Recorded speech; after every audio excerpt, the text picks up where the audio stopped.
Bureau of Fire Protection mihatag og suporta sa pagbisita ni DepEd Secretary Vice Presidente Sara Duterte Carpio inubana ni Senadora Amy Marcos sa pagsaulog sa National Teachers Month 2023 sa probinsya sa Bohol pinaagi sa pagpa-standby og emergency vehicle kung adunay emerhensiya nga mahitabo miadtong Setyembre 5 adlawng Martes 2023.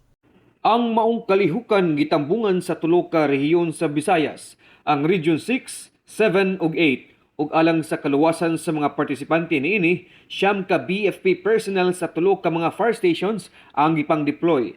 Ang Panglao Fire Station nga na-deploy sa Bohol Panglao International Airport, Dawis Fire Station sa Taloto Elementary School ug Tagbilaran City Fire Station sa Bohol Wisdom School ug New Provincial Capitol Building nga gipanguluhan ni Senior Inspector Harley Glenn B. Galpo, Acting Tagbilaran City Fire Marshal. Inubanan ni Senior Fire Officer 4 Oscar P. Bual, Deployment Team Leader ug Tagbilaran City Fire Station Chief Operations Section.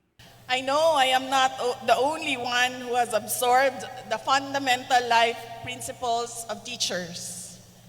Many of us here who have become respected teachers, doctors, lawyers, business leaders, public servants, entrepreneurs, and all other professionals nurtured our dreams with the help of a teacher.